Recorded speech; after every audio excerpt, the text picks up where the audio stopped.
Hello and welcome back to our YouTube channel myself Vikas biology lecturer. तो आज हम करने जा रहे हैं क्लास 9th का चैप्टर नंबर 6 जो क्या था ऊतक। इससे पहले हम कर चुके हैं पादप ऊतक के बारे में कर चुके हैं, पादप के सभी भागों को कर चुके हैं। और आज हम करने जा रहे हैं किसके बारे में, जंतु ऊतक। जंतु ऊतक जो है इसमें बताएगा कि वे जंतु में पाए जाने वाले कौन कौन से ऊतक किस प्रकार के हैं।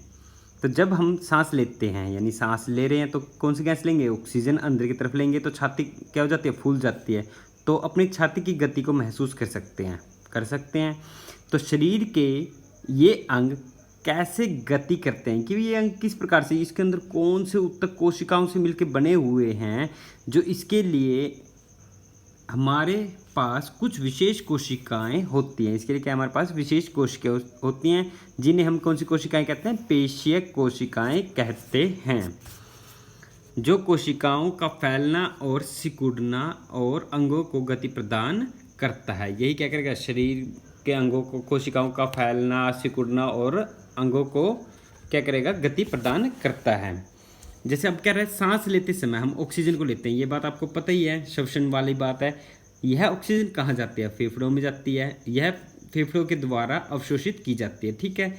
तो तथा रक्त के साथ अब जो रुधिर है हमारे शरीर में जो चारों तरफ जा रहा है, हृदय से होता हुआ, यानी हृदय से क्या करेगा, रक्त के साथ शरीर के सभी कोशिकाओं तक पहुंच जाता है कौन, ऑक्सीजन। और इसी प्रकार से कार्बन डाइऑक्साइड क्या होता है, शरीर के सभी हिस्से से हृदय में आके कहाँ पे आ जाता है, दोबारा से फेफड़ों में। कोशिकाओं को ऑक्सीजन की आवश्यकता क्यों पड़ती है, जितने भी कार्य है, ठीक है, करने के लिए, और ऊर्जा इसी से, ऑक्सीजन से मिलती है। क्योंकि माइटोकॉन्ड्रिया के अंदर ही हो रही थी ना ऑक्सीजन के साथ। माइटोकॉन्ड्रिया का कार्य है इस प्रश्न को हल करने के लिए संकेत देता है। माइटोकॉन्ड्रिया क्या होता है, ऑक्सीजन की उपस्थिति में होता है। और ऊर्जा घर कहलाता है, ये क्या देगा, ऊर्जा जल और कार्बन डाइऑक्साइड को छोड़ देता है, तभी जाके हमारे शरीर से क्या होते हैं, कार्बन डाइऑक्साइड निकलती है। तो ये क्या पढ़ चुके हैं। तो रक्त अपने साथ विभिन्न पदार्थों को शरीर में से एक स्थान से दूसरे स्थान तक लेके जाता है। तो रक्त का काम क्या कर रहा है, विभिन्न पदार्थों को शरीर के एक स्थान से दूसरे स्थान तक लेके जाता है। जैसे उदाहरण के लिए यह भोजन को ले जाता है, भोजन हमारे किसके द्वारा, छोटी आंत के द्वारा। और ऑक्सीजन हमारे फेफड़ों से सभी कोशिकाओं तक पहुँच जाता है और शरीर के सभी भागों से अपशिष्ट पदार्थों को एकत्रित कर यकृत तथा वृक्क तक उत्सर्जन के लिए पहुंचाता है, यानी वहां से क्या हो जाएगा, हमारे शरीर से बाहर निकल जाते हैं। रक्त और पेशीय दोनों ही हमारे शरीर में पाए जाने वाले ऊतकों के उदाहरण है, ठीक है। रक्त और कौन सी, पेशीय ऊतक के बारे में कह रहे हैं। तो उनके कार्यों के आधार पर हम विभिन्न प्रकार के जंतु ऊतकों के बारे में विचार कर सकते हैं। जैसे किसके बारे में बता रहा है, एपिथेलियल ऊतक। कौन कौन से, नंबर 1 एपिथेलियल ऊतक, दूसरा क्या हो गया, संयोजी ऊतक, तीसरा क्या हो गया, पेशीय ऊतक, और चौथा क्या रहेगा हमारा, तंत्रिका ऊतक। तो इस टॉपिक चैप्टर में जंतु ऊतक में क्या करेंगे हम, सबसे पहले एपिथेलियम के बारे में। एपिथेलियम को फिर से 4 टाइप में डिवाइड किया गया है। और फिर उसके बाद क्या करेंगे, संयोजी ऊतक, फिर पेशीय ऊतक, और लास्ट क्या रहेगा, तंत्रिका ऊतक के बारे में पढ़ेंगे। तो देखिए किस प्रकार से हैं। रक्त भी क्या है, एक संयोजी ऊतक है, यानी तो रक्त को किसके बारे में पढ़ेंगे, संयोजी ऊतक में पढ़ेंगे, तथा पेशीय और पेशीय ऊतक का। तो देखो सबसे पहला कौन सा ऊतक था हमारा, एपिथेलियम ऊतक। एपिथेलियम जो हमारे शरीर को ढकने का, बाहर से प्रोटेक्शन का काम कर रही है, बचाने का काम। तो जंतु के शरीर को ढकने या बाहरी रक्षा प्रदान करने के लिए ऊतक को क्या कहते हैं, एपिथेलियम ऊतक कहते हैं। एपिथेलियम शरीर के अंदर स्थित बहुत सारे अंगों और गुहाकाओं को ढकने का कार्य करते हैं। ये भिन्न भिन्न प्रकार के शारीरिक तंत्रों को एक स्थान से दूसरे स्थान, यानी एक दूसरे से अलग करने के लिए अवरोध का कार्य करते हैं। यानी हर एक पार्ट को क्या कर रहा है, अलग अलग करने का काम करता है और अवरोध का निर्माण कर रहा है। जैसे त्वचा, मुंह, आहार नली, रक्त वाहिनी और नलिका आस्तर, और जैसे अंदर से उसकी लाइनिंग किस प्रकार से है, उसकी बनावट कैसे बनी हुई है। फेफड़ों की कुपिकाओं, इन्हीं कुपिकाओं के अंदर क्या होता है, गैसों का आदान प्रदान होता है। और वृक्कीय नाली, जो किडनी वाली नाली होती है, आदि सभी किसके बने होते हैं, एपिथेलियल ऊतक की। अब ये बहुत ही इंपॉर्टेंट बात है कि 1 नंबर का क्वेश्चन नीट के एंट्रेंस के अकॉर्डिंग पूछ लिया जाता है कि भाई कौन कौन सी, जैसे हमारी त्वचा कौन सी की बनी है, या आहार नली है, कुपिकाएं पूछ लेते हैं फेफड़ों की, तो वो कौन सी ऊतक की बनी हुई है? एपिथेलियल ऊतक से बनी हुई है। बहुत इंपॉर्टेंट है, इसको अच्छे से याद रखना। एपिथेलियम ऊतक की कोशिकाएं एक दूसरे से सटी होती हैं। ये एक अनवरत परत का निर्माण करती है, ठीक है, तथा परतों के बीच चिपकने वाले पदार्थ बहुत कम होते हैं तथा कोशिकाओं के बीच बहुत कम स्थान होता है, जिसके कारण से जो शरीर में प्रवेश करता है, यानी जो भी पदार्थ शरीर में प्रवेश कर रहा है या बाहर निकल रहा है, वो एपिथेलियम की परत से होकर गुजरना आवश्यक है। और इसके फलस्वरूप विभिन्न प्रकार के एपिथेलियम कोशिकाओं के बीच पारगम्यता शरीर तथा बाहरी वातावरण और शरीर के विभिन्न अंगों के बीच के पदार्थों का आदान प्रदान करने में महत्वपूर्ण भूमिका निभाता है। यानी पारगम्यता कि भाई जो इसमें से क्रॉस करके जा सकते हैं या नहीं जा सकते। सामान्यतः सभी एपिथेलियम को एक बाहरी रेशेदार के आधार पर झिल्ली के नीचे रहने वाले ऊतक को अलग करते हैं। यानी ये क्या करे, जो बाहर से अलग वाले ऊतक हैं उनको क्या करेगी, अलग करने का काम करती है। तो देखो अलग अलग प्रकार के एपिथेलियम ऊतक की संरचना बताई गई है। शल्की, घनकार और स्तंभाकार, और कौन सा हो गया लास्ट हमारा, स्तृत शल्की कहते हैं इसको। तो देखिए सबसे पहले कौन से वाला करेंगे हम। तो ये क्या करें, विभिन्न कार्यों के लिए होती है एपिथेलियल ऊतक, तो जो उनके कार्य पर निर्भर करते हैं। उदाहरण के लिए अब आ जाते हैं कोशिकाओं में रक्त नलिका, आस्तर या कुपिका, जो कुपिका बनी हुई है, तथा जहां पदार्थों का संवहन वर्णात्मक पारगम्य झिल्ली के द्वारा होता है, वहां एक चपटी एपिथेलियम ऊतक कोशिका होती है। इसको क्या कहते हैं, शल्की एपिथेलियम, यानी इसको क्या कह देंगे, शल्कीय एपिथेलियम, यानी एक परत सी है जो क्या है, शल्कीय एपिथेलियम है, ठीक है। और ये क्या करते हैं, पारगम्य झिल्ली आदान प्रदान करने में सहायक होती है। ये अत्यधिक पतली, देखो ये पतली थी और चपटी होती है और कोमल आस्तर का इस निर्माण करती है, कोमल लाइनिंग होती है। आहार नली तथा मुख का आस्तर किसके द्वारा होता है, शल्की एपिथेलियम से ढका हुआ होता है। ये मेन बात है। शरीर में ये क्या कर रही है, शरीर का रक्षा करने वाला कवच अर्थात त्वचा इन्हीं शल्की एपिथेलियम से बनी होती है। यानी कि भाई त्वचा और रक्षात्मक करने वाली त्वचा किसकी बनी होती है, शल्की एपिथेलियम। अभी बहुत महत्वपूर्ण बात थी। अब क्या कह रहा है दूसरी, ये तो था शल्की के बारे में, दूसरा क्या कह रहा है, त्वचा की एपिथेलियम कोशिकाओं इनको कटने और फटने से बचाने के लिए कई परतों में व्यवस्थित होती है। तो कई परत बन रही है, एक परत दो परत, ये तो एक ही परत की थी। चूंकि ये कई परतों के पैटर्न में व्यवस्थित होती है, इसलिए इसको क्या कहते हैं, इस एपिथेलियम को स्तृत शल्की एपिथेलियम कहते हैं। क्या कहेंगे इसको, स्तृत शल्की एपिथेलियम। ये यहाँ पे क्या बहुत सारी परत है, ये क्या था, शल्की वाला एक ही परत का बना हुआ था, एक ही ज़्यादा पतली थी, और ये क्या बहुत सारी परतों से मिलके बना हुआ है। इसको क्या कहते हैं, स्तृत शल्की एपिथेलियम कहते हैं। ये तो दूसरा टाइप था।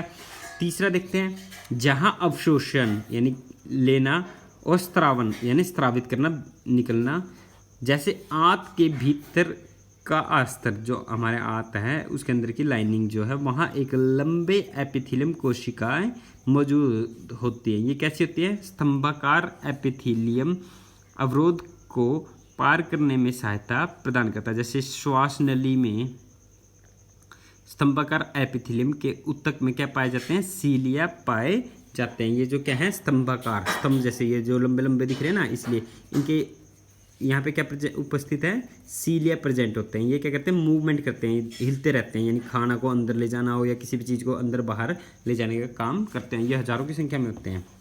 तो इसलिए इनको क्या कह देते हैं, ऊतक को पक्षमाभ होते हैं। ये क्या है, पक्षमाभ होते हैं। और जो एपिथेलियम ऊतक की कोशिकाओं की सतह पर कैसी जैसी संरचना होती है, इसकी बाल जैसी संरचनाएं होती हैं, और ये पक्ष गति कर सकते हैं। क्या कर सकते हैं, ये गति कर सकते हैं, जिसके कारण से इसी गति से श्लेष्मा को आगे स्थानांतरित करके साफ करने का काम करती है। जो भी पदार्थ हो गया उसको हटा देती है, जिसके कारण से वो क्या हो जाती है, साफ हो जाती है। इस प्रकार के एपिथेलियम को पक्षमाभी स्तंभाकार एपिथेलियम कहते हैं। ये क्या है, पक्षमाभी स्तंभाकार एपिथेलियम, लंबे लंबे जो बने हुए, ऊपर हमने क्या बना दिया, सीलिया। तो लास्ट जो हमारा चौथा बच गया क्या है, कौन सा बच गया हमारा, घनाकार। तो घनाकार एपिथेलियम वृक्कीय नली और लार ग्रंथि की नली में क्या होते हैं, निर्माण करते हैं, अस्तर का निर्माण करते हैं यानी परत का, जहाँ ये है यांत्रिक सहारा यानी क्या कर रहा है, सपोर्ट देने का कार्य करता है।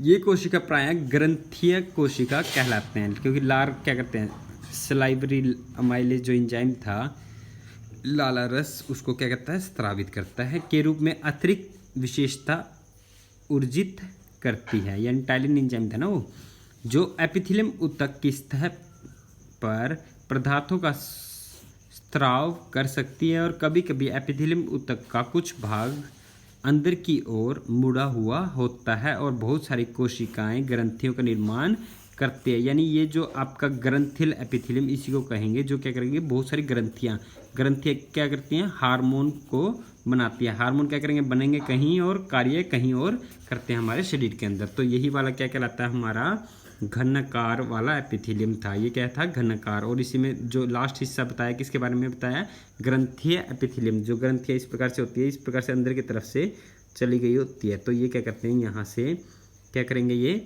बहुत सारी ग्रंथियों के द्वारा, जैसे हमारा पसीना निकलता है, ऑयल स्किन होते हैं, ये इसी के कारण से होते हैं। बहुत सारे हार्मोन जो होते हैं एक जगह बनते हैं और दूसरी जगह कार्य करते हैं, इसी के कारण से होता है।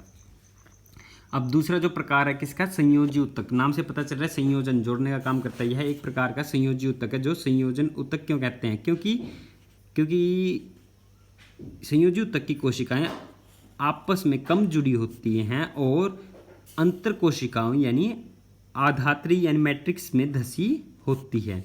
ये आधात्री जेली की तरल तरह क्या होती हैं, तरल और सघन या कठोर भी हो सकती है। आधात्री की प्रकृति विशिष्ट संयोजी ऊतक के कार्य के अनुसार बदलती रहती है। जैसे इसके कार्य होंगे वैसे ये क्या करेगा, अपने आकृति को बदल लेता है। अब रक्त के बारे में वहाँ पे पहले भी आया था, शुरुआत में किया था। रक्त क्या है, संयोजी ऊतक में आ रहा था। तो तरल आधात्री भाग में को प्लाज्मा कहते हैं। जो तरल जो भाग है उसको क्या कहते हैं, प्लाज्मा। हमारे शरीर में खून के अंदर प्लाज्मा की मात्रा कितनी होती है, 55%। बच के क्या, RBC, WBC और प्लेटलेट्स, यानी इन तीनों की मात्रा कितनी होएगी, बच की कितनी, 45। कितनी, 45। तो इसकी मात्रा कितनी है, 45। अगर बात करें हमारे शरीर के अंदर ऑक्सीजन को लेके जाने का काम करता है लाल रक्त कणिकाएं। इसके अंदर लाल रंग की होती है। इसको लाल रंग क्यों होता है, हीमोग्लोबिन के कारण होता है। बात करते हैं WBC, वाइट ब्लड सेल्स यानी श्वेत रक्त कणिकाएं। ये क्या करती हैं, शरीर से जितने भी माइक्रोब्स, जर्म्स, जीवाणु, उनको क्या करती है, मारने का काम करती है और रोगों से हमें बचाव करती है। और प्लेटलेट्स क्या करते हैं, हम जब भी हमें कोई चोट लग जाती है या खून निकलता है तो उसमें खून का थक्का जमने में, यानी खून की पपड़ी बनती है ना, तो वो किसके कारण से है, प्लेटलेट्स के कारण होते हैं। अब देखो प्लाज्मा का कार्य। प्लाज्मा क्या होता है, प्लाज्मा में प्रोटीन होता है, नमक होता है, हार्मोन भी होते हैं। रक्त गैसों, शरीर में पचे हुए भोजन और हार्मोनों और उत्सर्जित पदार्थों को एक भाग से दूसरी भाग में संवहन करने का काम करता है। क्योंकि देखो जब हमारा पाचन तंत्र में आता है, उसमें भोजन के बारे में आगे, पोषक तत्व आगे, गैसों का आदान प्रदान भी हो रहा था, कहाँ पे, फेफड़ों में, फुफ्फुस में, और हार्मोन्स कहीं पे बन रहे हैं और कहीं पे जाते हैं। और उत्सर्जित पदार्थ जो वेस्ट मटेरियल, जो जहरीले पदार्थ होते हैं, उनको किसके द्वारा ले जाया जाता है, इसी के द्वारा ले जाया जाता है, ब्लड के द्वारा। तो ये अलग अलग प्रकार के जो रक्त कणिकाएँ बताई गई हैं आकृतियाँ, ठीक है। लाल रक्त कणिकाएँ होगी, श्वेत रक्त कणिकाएँ, इन सभी के अकॉर्डिंग ये क्या है, डायग्राम बनाए गए हैं। प्लेटलेट्स, लिम्फोसाइट्स, मोनोसाइट्स जो क्या कर देते हैं, श्वेत रक्त कणिकाएँ के हिस्से में आ जाते हैं। अब कहता है एडिपोज टिश्यू, जो एडिपोज वसा स्टोर करता है, तो ये बाद में आगे आएगा।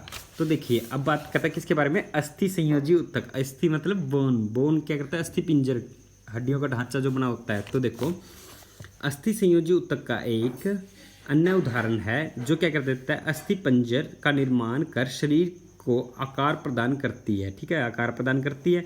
और यह मांसपेशियों को क्या करती है, सहारा देती है और शरीर के मुख्य अंगों को सहारा देती है। यानी शरीर का अगर मान लो अस्थि नहीं होगी तो हमारा ढांचा क्या हो जाएगा, बिल्कुल एक जगह इकट्ठा हो जाएगा, मांस का लोथा। क्यों? क्योंकि यही अस्थियों के कारण से हमारे शरीर का ढांचा बना हुआ है, जिसके कारण से हम सीधे खड़े हो सकते हैं और ये हमारा मांसपेशियाँ हड्डियों के साथ जुड़ी हुई है। यह ऊतक मजबूत, हमारी हड्डियाँ क्या होती है? मजबूत और कठोर होती है। अगर बात करें अस्थि की तो फीमर जो हमारी जांघ की हड्डी होती है वो क्या होती है? सबसे मजबूत हड्डी होती है। अस्थि के कार्यों के लिए इनके गुणों का उपयोग है। तो अस्थि कोशिकाएं कठोर और अधात्री में धसी होती हैं, जैसे कैल्शियम तथा और ये अस्थियाँ किस चीज़ की बनी होती है? कैल्शियम और फॉस्फोरस की। ये इंपॉर्टेंट बात है। ये क्या था हमारा यहाँ तक अस्थि के बारे में। अब दूसरा किसके बारे में आएगा हमारा? दो अस्थियों के बीच को जोड़ने के लिए लिगामेंट के बारे में करेंगे। किसके बारे में? लिगामेंट। लिगामेंट को हिंदी में कहते हैं स्नायु। यानी दो अस्थियों को एक दूसरे से या अन्य संयोजी ऊतक किसके द्वारा जोड़े जाते हैं? स्नायु यानी लिगामेंट के द्वारा जोड़ा जाता है। दो हड्डियों को जोड़ने का काम कौन करता है? स्नायु। बोन से बोन को जोड़ने का काम। यह ऊतक बहुत ही लचीला व मजबूत होता है। ठीक है, तो स्नायु में अधात्री बहुत कम होती हैं और अस्थियों से जोड़ती है। ये बात मैंने ऊपर बता दी है। और एक अन्य प्रकार का दूसरा ऊतक कौन सा है? टेंडन यानी कंडरा। कंडरा किसको जोड़ता है? अब देखो, हड्डी से हड्डी जुड़ चुकी है, अब हड्डियों से मांस कैसे जुड़ेगा? कंडरा के कारण से। यानी जो हमारी हड्डी के साथ जो मांस जुड़ा हुआ है किसके कारण से है? वो कंडरा के कारण से। यानी ये अस्थियों से मांसपेशियों को जोड़ता है। कंडरा मजबूत तथा सीमित लचीलेपन वाले रेशेदार ऊतक होते हैं। अब आगे हमारे शरीर के अंदर कान नाक जो होता है उनमें क्या होता है? एक हड्डी होती है जो नरम होती है, जो मुड़ जाती है, उसको क्या कहते हैं? कार्टिलेज यानी उपास्थि। यह एक प्रकार का संयोजी ऊतक है जो क्या कहते हैं? शरीर के बीच में पर्याप्त स्थान पर होता है, कहीं कहीं होता है। इनकी ठोस अधात्री प्रोटीन और किसकी बनी होती है? शर्करा की। अगर बात करें उपास्थि किस चीज़ का बना होता है? प्रोटीन और शर्करा की बनी होती है। यह अस्थियों को जोड़ों को चिकना बना देती है। ये क्या कहते हैं? चिकना बना देती है ताकि वो घिसे ना।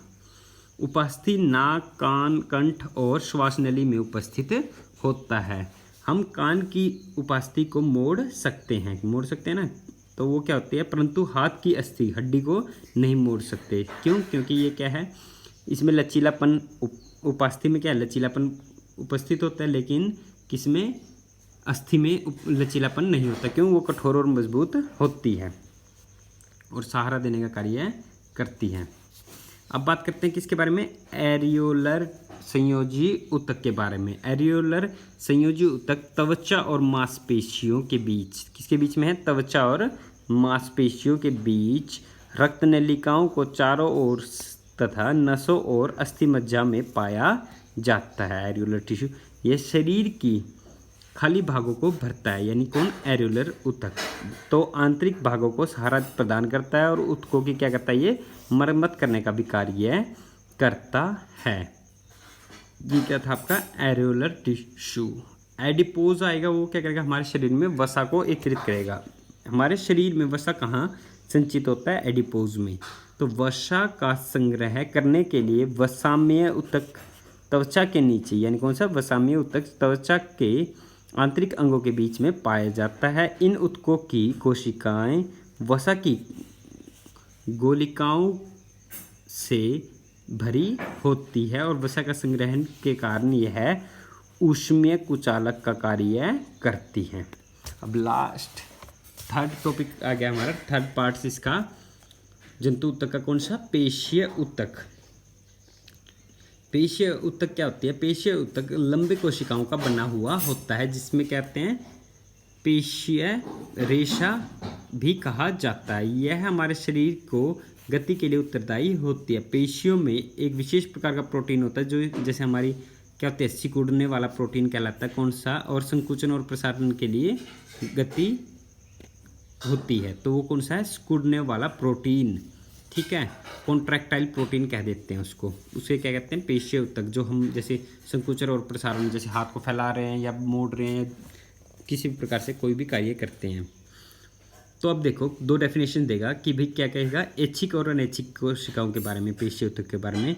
तो कुछ पेशियों की जो हम इच्छा से गति कर सकते हैं, जो हमारी इच्छा से गति कर सकते हैं, जैसे हाथ और पैर में विद्यमान पेशियों को हम अपनी इच्छा अनुसार क्या करते हैं? आवश्यकता पड़ने पर गति करा सकते हैं, उन्हें रोक भी सकते हैं। इस तरह के ऊतक पेशियों को क्या कहते हैं, ऐच्छिक पेशियाँ यानी वॉलेंट्री मसल्स, और जो हमारी इच्छा से नहीं होती उसको क्या कहते हैं, इनवॉलेंट्री ऐच्छिक अनैच्छिक कह देते हैं जैसे। इन पेशियों को कंकाल पेशियाँ भी कहा जाता है क्योंकि हमारी हड्डियों का ढांचा हमारे अनुसार काम करता है, क्योंकि ये अधिकतर हड्डियों से जुड़ी होती है तथा शरीर को गति में सहायक होती है। तो सूक्ष्म दर्शी से देखने पर ये पेशिकाएं कैसी दिखेंगी, हल्के व गहरे रंगों में एक के बाद एक रेखाओं और धारियों की तरह प्रतीत होता है। देखो ये कैसे दिखेंगी सूक्ष्म दर्शी पे देखने पर, हल्के और गहरे, ये देखो ये हल्का हो गया, ये गहरा रंग है गया, ठीक है, हल्का गहरा रंग, हल्का गहरा रंग, इस प्रकार से होती हैं और रेखाओं में प्रतीत होती है। ये जैसे लाइनिंग बनी हुई है, रेखाएं बनी हुई है, धारियाँ जैसी बनी हुई हैं, जिसके कारण से इसको क्या कहते हैं, रेखित, यानी इसको क्या कहेंगे हम, रेखित पेशी, यानी इसको क्या कहेंगे हम, रेखित पेशी ऊतक कहते हैं।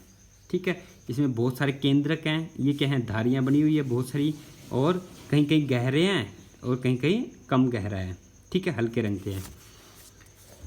इस रेखीय पेशीय ऊतक भी कहते हैं। इन ऊतकों की कोशिकाएं लंबी, ये कैसी होती हैं, देखो लंबी है, बेलनाकार है, और इसमें शाखा नहीं है ना, शाखा मतलब ब्रांच, पेड़ों की टहनियों की तरह नहीं है, और बहुनाभिय होते हैं, इसमें बहुत सारे केंद्रक हैं, इसलिए क्या कहते हैं इसको, बहुनाभिय होते हैं। अब बात कर रहे हैं किसकी, आहार नली में, ये किसके बारे में था, आपका रेखित पेशी है जो हमारी इच्छा से हो रही है, और इसके आकृति के बारे में बता दिया। आहार नली में भोजन का प्रवाह या रक्त नलिकाओं का प्रसार या संकुचन जैसी गतियां ऐच्छिक नहीं है, वो क्या कहलाएंगी, अनैच्छिक, जो हमारी इच्छा से नहीं होते, अर्थात इन गतियों की इच्छा अनुसार प्रारंभ या बंद नहीं कर सकते। तो उदाहरण के लिए क्या दे दिया इसने, चिकनी पेशी, जो उत्तर दे दिया, ये क्या है, चिकनी पेशियाँ जो हमारी इच्छा से नहीं कार्य करते हैं। ये कहाँ कहाँ पाए जाते हैं, हमारी आंखों की पलकों में, मूत्रवाहिनी में, फेफड़ों की श्वासनी में भी पाए जाते हैं। कोशिकाओं लंबी और इनकी आखिरी सिरा क्या होता है, ये क्या है, लंबी लंबी, और इनके आखिरी सिरा क्या है, नुकीले जैसा, ये देखो ये वाला नुकीला, ये आके नुकीले जैसी संरचनाएं हैं, और इनमें एक ही केंद्रक होता है और एक केंद्रकीय होते हैं। इनको अनरेखित भी पेशीय कहते हैं। इसको रेखित कह रहे थे, अनरेखित पेशीय भी कहा जाता है। इनका नाम अनरेखित क्यों है, क्योंकि इसमें लंबाई में नहीं है और केंद्रक भी इसमें बहुत सारे, इसमें एक ही है, ठीक है। इसके क्या है, नुकीले वाला सिरा है। दूसरा प्रकार था, तीसरा प्रकार नाम से पता चल जाता है, हृदय की पेशियाँ यानी कार्डिक या हृदयक, जो क्या करते हैं, जीवन भर लयबद्ध होकर प्रसार एवं संकुचन, यानी हृदय क्या करेगा, या तो फैलेगा या सिकुड़ेगा। जो अनैच्छिक, ये भी हमारी क्या है, हृदय हमारी इच्छा में नहीं है, तो एक ही इच्छा से काम करता है, रेखित पेशीय, और सभी क्या है, अनैच्छिक, जो हमारी इच्छा से नहीं करते, उसको क्या कहते हैं, कार्डिक पेशीय कहा जाता है। इसकी आकृति देखा जाए तो क्या आती है, कोशिकाएं बेलनाकार है, शाखा वाली है, ये शाखा बनी हुई है, और एक केंद्रक, ये रहा, इसमें ये रहा केंद्रक, यहाँ तक ये खत्म हो गया, यहाँ से लेके यहाँ तक फिर से एक केंद्रक आ गया, फिर ये यहाँ पे केंद्रक हो गया, और यहाँ पे आके ये खत्म हो जाते हैं। तो शाखाओं वाली बनी हुई होती है, और सिर्फ कहाँ पे पाई जाती है, ये हमारे हृदय में पाई जाती है, ठीक है। ये था हमारा तीसरा प्रकार। लास्ट जो हमारा पार्ट है कौन सा है, तंत्रिका ऊतक। तंत्रिका ऊतक, तंत्रिका तंत्र, बहुत ही महत्वपूर्ण क्वेश्चन आता है इसमें से, डायग्राम में बहुत बार पूछा जाता है पेपर में। तो सभी कोशिकाओं में उत्तेजना के अनुसार, कैसे जैसे आपको गर्मी सर्दी या कोई थप्पड़ मार देता है, कोई डरावनी चीज़ आ जाती है, तो प्रतिक्रिया करने की अक्षमता हमारे शरीर में होती है। तो हमारा जो ह्यूमन बींग्स है उनमें ये कोशिका बहुत अच्छे से स्थापित होती हैं। यद्यपि तंत्रिका ऊतक की कोशिकाएं बहुत शीघ्र उत्तेजित होती हैं और इस उत्तेजना को बहुत ही शीघ्र पूरे शरीर को एक स्थान से दूसरे स्थान पर पहुंचाती है, एक शरीर के दूसरे से तक ले जाएगी। मस्तिष्क, मेरुरज्जु तथा तंत्रिका सभी कोशिकाएं ऊतकों से बनी होती है। तंत्रिका ऊतक की कोशिकाओं को तंत्रिका कोशिका या न्यूरॉन भी कहा जाता है। इनका दूसरा नाम क्या है, न्यूरॉन कह देते हैं हम। न्यूरॉन की कोशिकाओं में केंद्रक और कोशिका द्रव साइटोप्लाज्म होता है। ये देखो अगर बात करें एक न्यूरॉन का तंत्रिका तंत्र, इंपॉर्टेंट है डायग्राम। ये क्या हो गया, एक केंद्रक वाला है, एक केंद्रक है और इसके अंदर क्या होता है, यहाँ पे साइटोप्लाज्म, ये यहाँ पे बिंदु बिंदु क्या है, ये साइटोप्लाज्म होता है। और इसमें पतले लंबे लंबे बालों जैसी संरचनाएं निकल रही होती है जो न्यूरॉन का एक लंबा प्रवर्धन कहते हैं, इसको एक्सोन कहते हैं। ये पतली सी लंबी सी निकल रही है, इसको क्या कहते हैं, एक्सोन। और ये क्या है, न्यूरॉन का अंतिम सिरा, साइनेप्टिक नोब कहते हैं इसको। ये वाला क्या है, साइनेप्टिक नोब, जो दूसरे न्यूरॉन के साथ या संवेदी अंग के साथ जुड़ा हुआ होता है। ये जो निकले लंबे लंबे धागे जैसी हो रही है, इसको क्या कहते हैं, डेंड्राइट्स। क्या कहते हैं, डेंड्राइट्स। और ये क्या है, पूरा वाला कोशिकाएं, ये वाला भाग, सिरा भाग। और यही डेंड्राइट्स क्या करते हैं, सिग्नल्स को लेते हैं। यहाँ से जो भी सिग्नल्स आया डेंड्राइट्स से लेता हुआ सभी हिस्सों से कहाँ चला गया, कोशिकाएं के अंदर, अंदर से होता हुआ नेजल ग्रेन्यूल भी होते हैं। फिर कहाँ पे चला गया आपका, एक्सोन से होता हुआ न्यूरॉन के अंतिम सिरे तक पहुँच जाता है। तो देखो इसके अंदर क्या था, केंद्रक और कोशिका द्रव्य साइटोप्लाज्म होता है जो लिक्विड जैसा होता है। इसमें पतले लंबे बालों जैसी संरचनाएं निकली होती है जो प्रायः प्रत्येक न्यूरॉन में इस तरह से एक लंबा प्रवर्धन होता है जिसको क्या कहते हैं, एक्सोन। ये लंबा प्रवर्धन एक है जो उसको क्या कहते हैं, एक्सोन कहते हैं, ये जो पतला लंबा सा जा रहा है। और बहुत सारी छोटी छोटी शाखाओं का प्रवर्धन डेंड्राइट्स कहते हैं। ये जो बहुत सारी निकली है ना शाखा जैसी ब्रांचेस, इनको क्या कहते हैं, डेंड्राइट्स कह देते हैं। यही क्या कहते हैं, सिग्नल्स को लेते हैं, सूचना को। एक तंत्रिका कोशिका 1 मीटर तक लंबी हो सकती है। कितनी हो सकती है, 1 मीटर तक लंबी हो सकती है। और बहुत सारे तंत्रिका कोशिका रेशे संयोजी ऊतक के द्वारा एक साथ मिलकर एक तंत्रिका कोशिका का निर्माण करते हैं।